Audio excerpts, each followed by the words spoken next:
आप सभी का एक बार फिर से बहुत बहुत स्वागत है भारत 24 के इस conclave vision of new India में। और इस वक्त मंच पर पधारे हैं अखिलेश यादव जी, समाजवादी पार्टी के अध्यक्ष है और नए नवेले इंडिया गठबंधन का एक बहुत जाना माना चेहरा।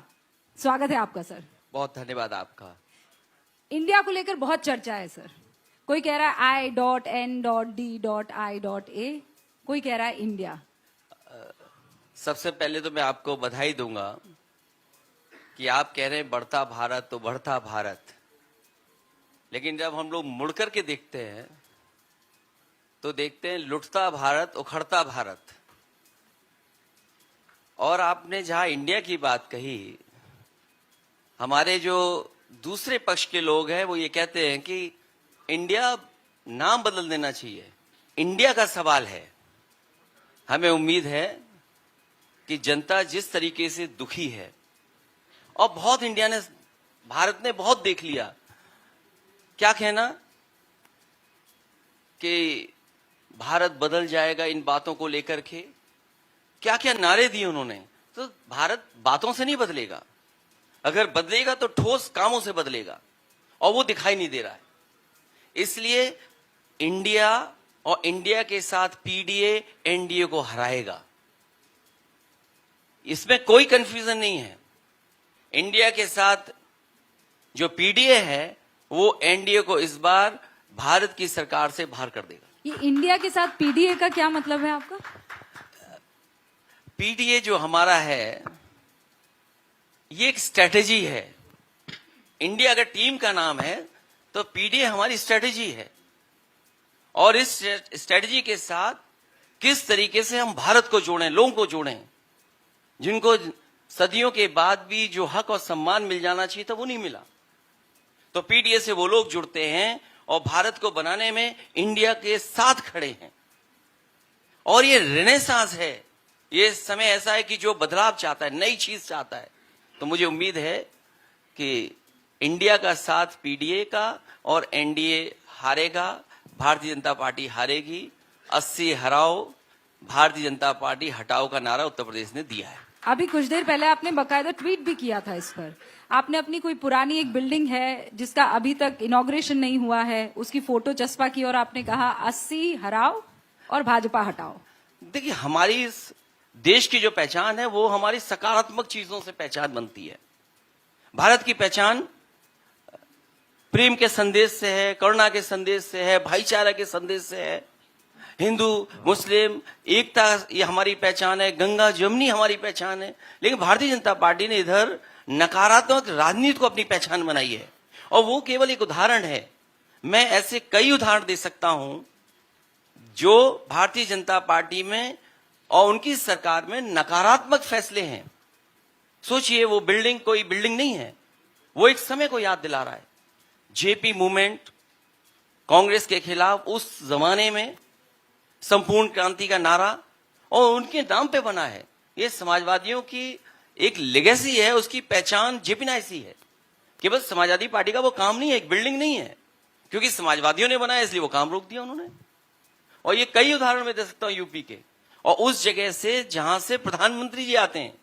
क्या कोई कल्पना कर सकता है प्रधानमंत्री जी के क्षेत्र में टमाटर की कीमत क्या होगी? और अगर कोई पॉलिटिकल पार्टी टमाटर के सवाल को लेकर के लोगों को जगाए तो उसको जेल भेज देंगे आप।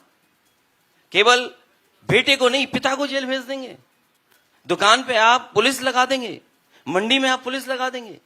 आप धमकी देंगे कि अगर टमाटर को लेकर के आपने बात रखी तो आप जेल चले जाएंगे। अच्छा, लेकिन प्रधानमंत्री जी के क्षेत्र में। लेकिन अखिलेश जी, टमाटर की कीमत पर किसी और चैनल का मुझे नहीं पता, लेकिन भारत 24 ने बड़े बड़े प्रोग्राम किए हैं।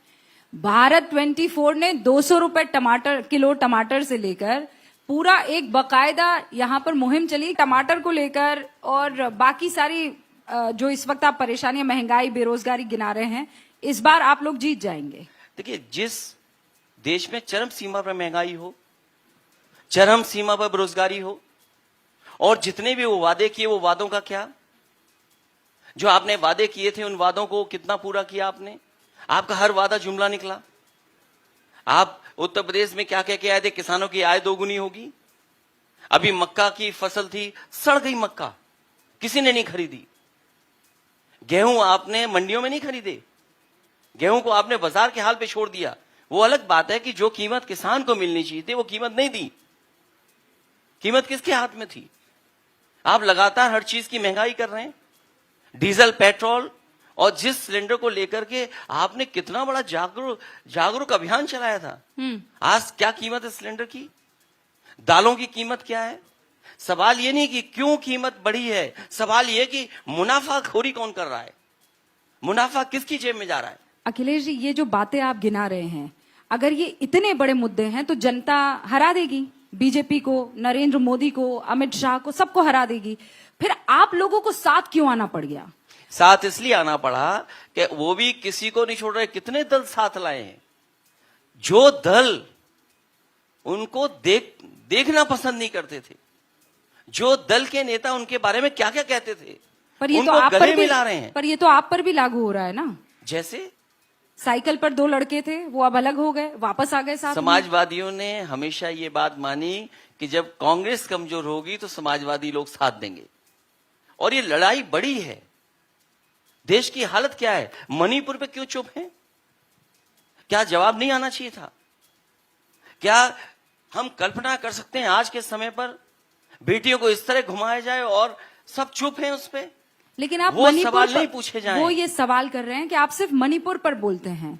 आप यही बात जब राजस्थान में होती है, पश्चिम बंगाल में होती है, आप तो दीदी के बहुत करीबी हैं, आप पश्चिम बंगाल में निर्वस्त्र औरतों को देखकर आपका मन इतना नहीं उछटता जितना मणिपुर को देखकर। जहां जितनी घटनाएं हो रही हैं उन घटनाओं पे निंदा कर रहे हैं हम लोग, उन घटनाओं को उठा रहे हैं, लेकिन जिस तरह से मणिपुर में हुआ, आप छिपा कर बैठे थे, आप खुद स्वीकार कर रहे हैं, आपके मुख्यमंत्री खुद स्वीकार कर रहे हैं कि ये कोई एक अकेली घटना नहीं है, ऐसी बहुत सारी घटनाएं हुई हैं।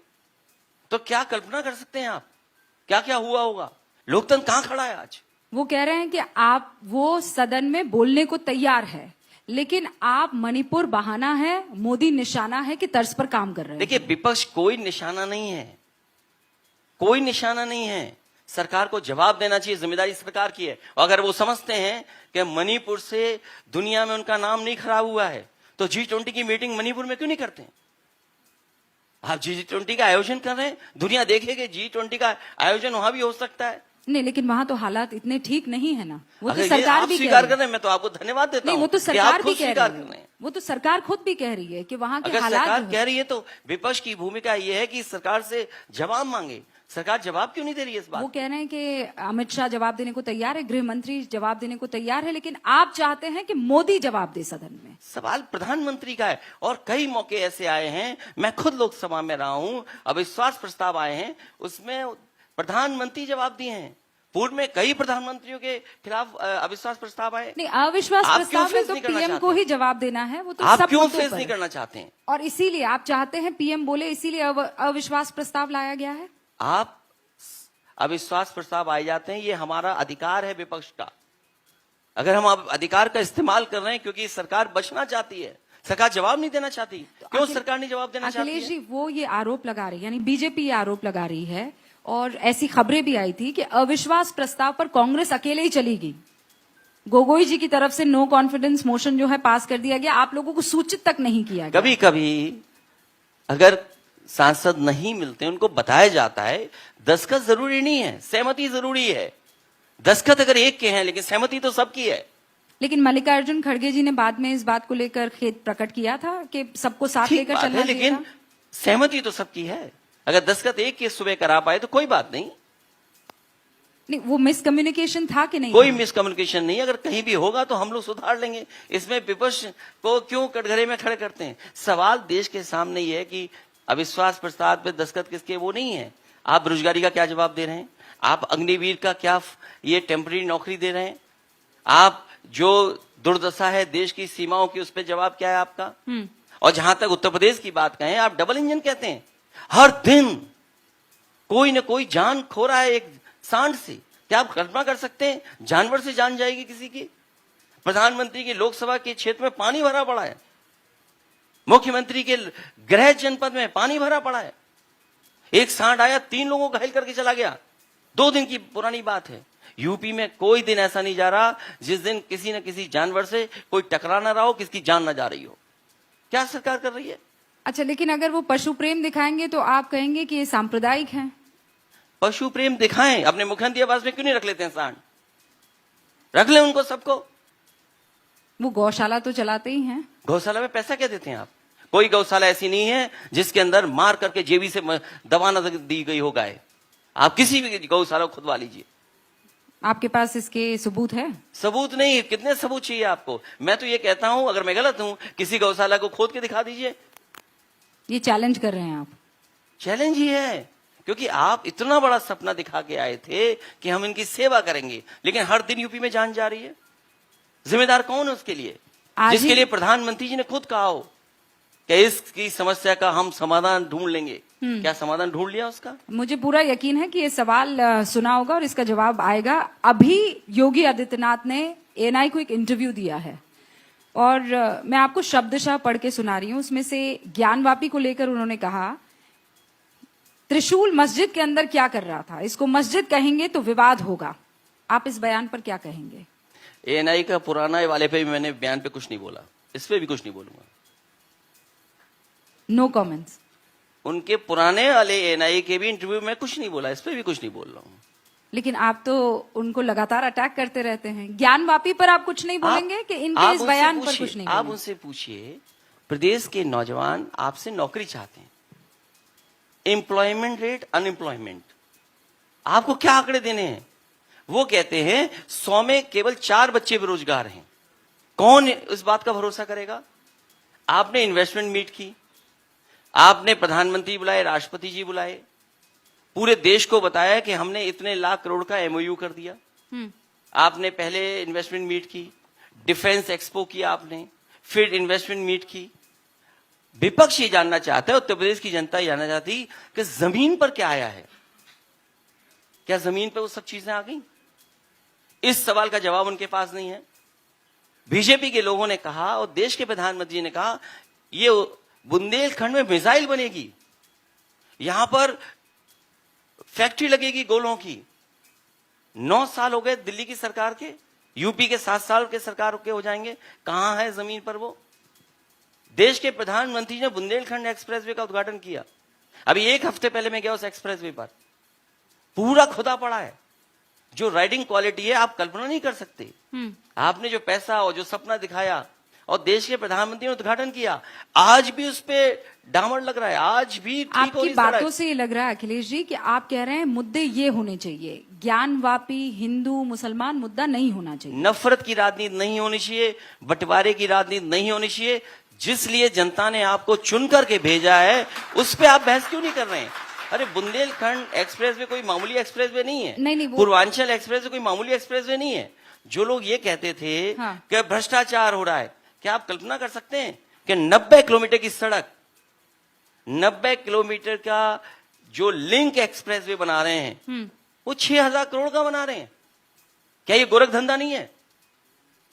वो कहते हैं आपने अपने टाइम पर इसी तरीके के घपले किए थे, चाहे वो किसने रोका है? रिपोर्ट आ गई है, वो जितने मानक होते हैं मानक से अच्छे निकला उसका।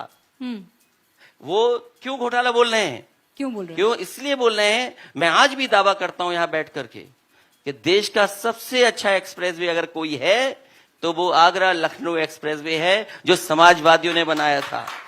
और जो डिजाइन, जो टेक्निकल स्पेसिफिकेशंस थे, जिस तरीके से उसको बनाया गया, वो आज एनएचएआई कॉपी कर रहा है और उतनी कॉपी नहीं कर पा रहा है जितनी कॉपी करनी चाहिए थी उसको। नहीं तो अच्छे काम की तो तारीफ होनी चाहिए ना अखिलेश जी। और आपने देश के प्रधानमंत्री जी उस हाईवे पे उतरे थे जो समाजवादियों का डिजाइंड एक्सप्रेसवे था। समाजवादियों ने अगर डिजाइन नहीं किया होता तो हरक्यूलिस जैसा सबसे बड़ा विमान वो सड़क पर नहीं उतर सकता था। अच्छा, एक तो वो बात खुद का क्यों नहीं बनाया, वहां उतर जाते। तो वो तो बता रहे हैं कि हमने पूरे उत्तर प्रदेश को दिल्ली से जोड़ दिया है। मेरठ में आप 2 घंटे में आ जाते हैं, दिल्ली से मेरठ जो है। पुराना था, ठीक है, काम होता है, क्यों नहीं होता है काम? तो इसकी तो आप तारीफ करेंगे ना? हमारा भी तारीफ करिए आप।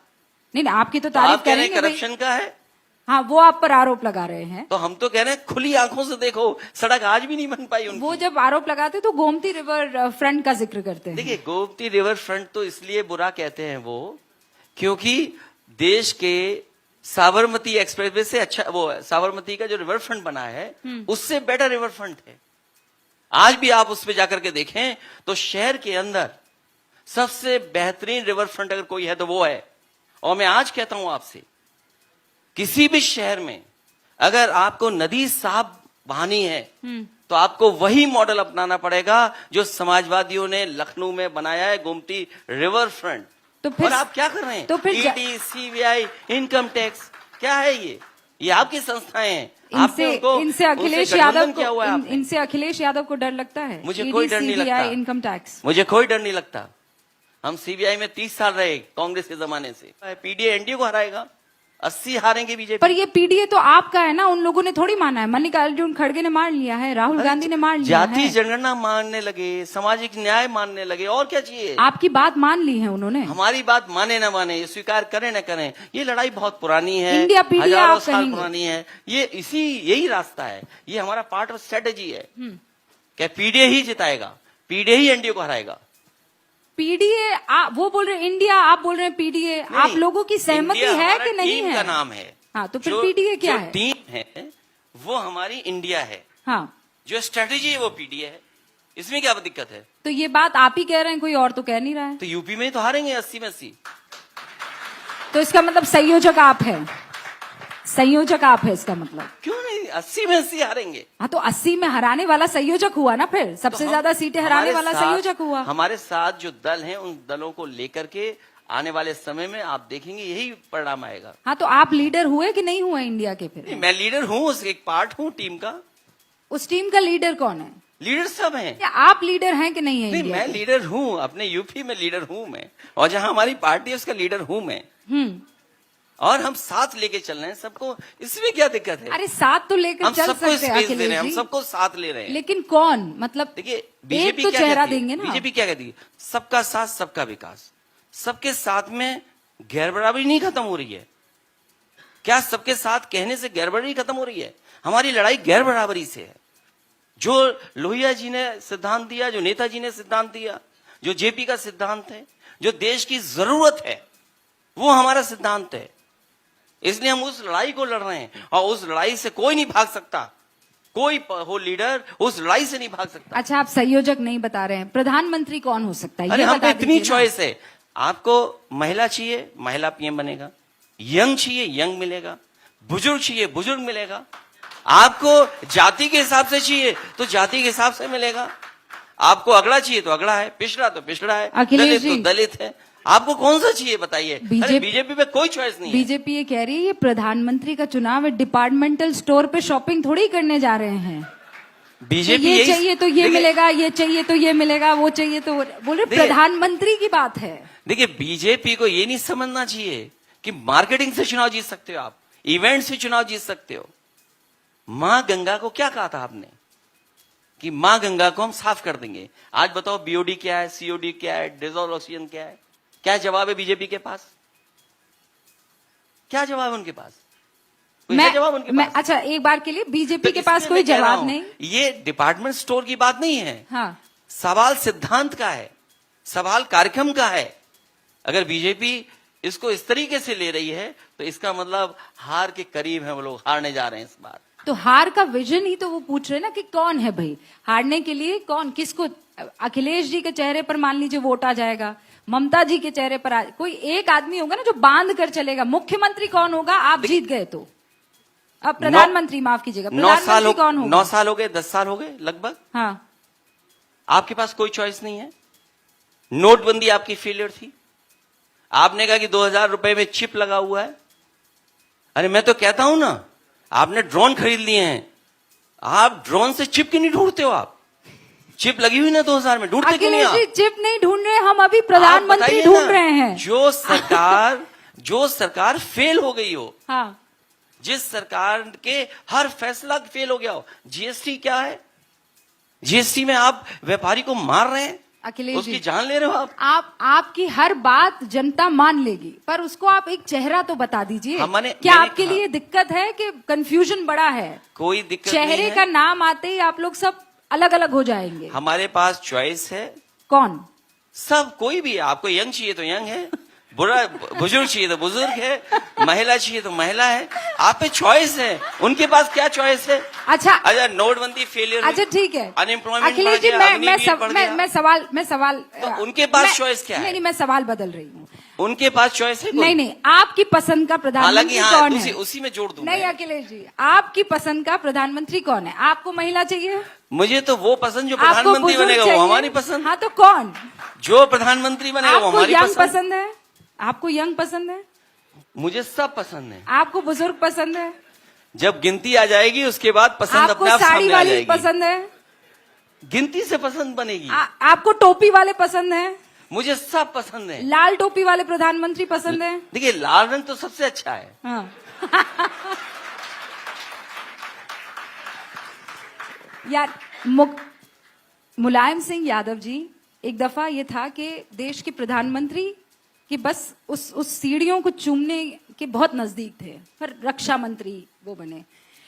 क्या अखिलेश यादव उस सपने को पूरा करेंगे? मैं सवाल बदल रही हूँ। हाँ अखिलेश जी, मैं ये नहीं कहता हूं कि कौन बनेगा, लेकिन ये सच है कि यूपी प्रधानमंत्री बनाता है और हमारे पास चॉइस है। आप भविष्य में नाम भी देखेंगे और किसको बनना है वो भी आपके सामने आ जाएगा। और संयोजक मुंबई में तय हो जाएगा? मुझे नहीं पता, लेकिन मुझे ये पता है कि उत्तर प्रदेश और जहां समाजवादी पार्टी है उसमें भारतीय जनता पार्टी को हराना है। आप बहुत बड़े बड़े इशारे कर रहे हो, वो हमको समझ में आ रहा है। अब बीजेपी की तकलीफ क्या है? जो उनके डब्बे थे वो इंजन समझ रहे हैं, तो उस पर तो आप बात नहीं करेंगे। नहीं बिल्कुल, आप अगर चॉइस है तो वहां भी तो कई लोग घूम रहे हैं कि हम भी प्रधानमंत्री बन नहीं, जाएं। वहां तो एक ही है सर। ये आप कह रहे हैं ना? नहीं, वो खुद भी कह रहे हैं। नहीं, ऐसा कुछ नहीं है। अच्छा, हमने आप तो बताइए कहा फिर ना कौन? आपसे कि जो लोग डब्बे थे वो इंजन समझ रहे हैं अपने आप को। आप पता करिए, जानकारी करिए बीजेपी का। क्या वहां किसी का सपना नहीं है क्या? वहां भी हो सकता है लोगों का सपना हो, पर ये डब्बा कहीं यूपी से निकलकर तो वहां नहीं जुड़ा हो है? सकता है, कोई बड़ी बात नहीं है। ये मैं नहीं कह रहा हूं, ये आप कह रहे नहीं, हैं। आप कह रहे हैं भाई, मैं तो आपसे मैंने सवाल तो ये पूछ कहा रही कि हूँ। कोई डब्बा वो इंजन समझ रहा है। मैं तो आपसे सवाल पूछ रही हूँ कि जिस डब्बे का आप सोचिए जिक्र कर रहे यूपी हैं, में, वो अगर डब्बा यूपी में कौन? बात आ गई तो आप यूपी समझ लीजिए, अभी तक कोई डीजीपी नहीं है परमानेंट। सोचिए आप, कोई प्रदेश है देश में जहां पर कार्यकारी डीजीपी बनता हो, कार्यकारी डीजीपी, और झूठे मुकदमे लगाए जाते हो, लोगों को जेल भेजा जाता हो। आप इन सब मसलों पर बात करेंगे, पर आप ज्ञानवापी पर और स्वामी प्रसाद मौर्य पर बात नहीं करेंगे। क्यों नहीं करेंगे? अरे कोर्ट है, और बीजेपी की तो राजनीति रही नफरत की राजनीति है। पर आरोप यह है कि स्वामी प्रसाद मौर्य नफरत फैला रहे हैं। ये बीजेपी के लोगों मेरे ने जब ख्याल से से ज्ञान आप- बांटने की काम शुरू किया है कि ये था, ये था, तब से सब लोग कह रहे हैं यहाँ ये था। अभी कोई कहेगा ये ताज मानसिंह होटल से पहले कुछ और था यहाँ पे, ये जमीन किसी और की थी, बहुत जल्दी आपको मिल जाएगी। ये पता नहीं क्या चल रहा है। पर आप एएसआई के सर्वे पर यकीन रखते हैं? आप चाहते हैं कि एएसआई का सर्वे हो? उस सवाल का जवाब नहीं देना चाहता हूं जो बुनियादी सवाल है। किसान की आय 2 क्यों नहीं हुई, 2 गुना? आपने नौजवान को नौकरी रोजगार क्यों नहीं दिया? इन्वेस्टमेंट क्यों नहीं आया? आपने बड़े बड़े एमओयू किए 5 लाख करोड़ का। 5 लाख करोड़ का एमओयू छोटा नहीं होता है। 5 लाख करोड़ का एमओयू क्या जमीन पर उतरा है आपका? इसलिए बीजेपी को नकारात्मक राजनीति छोड़ देनी चाहिए। मंडियां बनाई नहीं, एक जिला अस्पताल यूपी में बनाया हो तो बताइए आप। अखिलेश जी, वो ये एक कह जिला रहे हैं अस्पताल। विकास एक तरफ है, वो जो साथ चलता रहेगा, दूसरा देश की संस्कृति है। ये 2 पटरियां हैं जिस पर देश चलेगा। आप कह रहे हैं कि ज्ञानवापी कोई मुद्दा ही नहीं है आपके क्या लिए? राष्ट्रवाद संस्कृति ये कि हमारी बहनों को इस तरह का वीडियो निकल करके आएगा, ये आपकी नई संस्कृति है क्या? यही राष्ट्रवाद की संस्कृति है आपकी? इसी का प्रचार कर रहे हैं आप? और फिर आप किसका ढूंढ रहे हैं कि ये वीडियो किसने वायरल किया है? आप वो ढूंढ रहे हैं। हाँ, वो देश ये का आरोप लगा रहे हैं। और मैं आपसे कह रहा हूं, बहुत सारी माताएं बहनें वो हैं जिन्होंने बीजेपी को वोट दिया। वो तस्वीरें, वो वीडियो देख करके आक्रोशित हैं बीजेपी के खिलाफ वोट डालने के लिए। पर अखिलेश जी, ऐसी ही तस्वीर पश्चिम बंगाल से आई है। क्या वो जहां राष्ट्रवाद कहीं भी है? हो घटना, हम घटना की निंदा कर रहे हैं। ये नहीं कि ये घटना हो गई तो इसके बराबर में दूसरी घटना आप बताएंगे। वो सेम टाइम पर, और वो कह रहे हैं आक्रोश सिर्फ मणिपुर पर। वो ये सवाल आपसे पूछ रहे हैं। जो घटना कहीं भी होगी उसकी निंदा होगी। लेकिन मणिपुर में सरकार के इशारे पर हो रहा है। ये जो नफरत की राजनीति और वोट की राजनीति ने मणिपुर को यहां धकेल दिया। और हो सकता है कुछ उद्योगपतियों के भी सपने ऐसे हों कि अगर मणिपुर में ऐसा होता है तो शायद उन्हें भी मौका मिल जाए कुछ वहां पर। कुछ चीजें ऐसी बाहर आ रही हैं। आप किस तरफ इशारा कर रहे हैं? क्या पता वहां जंगल पर किसी को नजर हो कि यहाँ मिट्टी है, यहाँ जमीन है, कुछ मिल जाएगा यहाँ पर। किन उद्योगपतियों का जिक्र कोई भी कर हो रहे हैं? सकता है। अभी मैं पढ़ा अखबारों में कि कुछ जो मिनरल्स केवल सरकारी कंपनियां कर सकती थी, जिनका है माइनिंग की, उन्हीं को राइट्स थे। वो राइट्स आप प्राइवेट में देने जा रहे हैं। आप क्या धोखा दे रहे हो देश को आप? क्या ये चीजें नहीं जानते हैं? जी, पर मणिपुर का मसला आपने बिल्कुल एक अलग उसको क्या आयाम दे पता दिया क्या है। हो सकता है? ये बीजेपी है, कोई भी कुछ कर सकती है। 2024 में यही बीजेपी है जो कह रही है हम 303 पार जाएंगे। यूपी में तो नहीं होगा, यूपी माइनस कर दीजिए आप। तो फिर कहां से 303 आए? तो सरकार नहीं बनेगी उनकी। आप कॉन्फिडेंस हैं?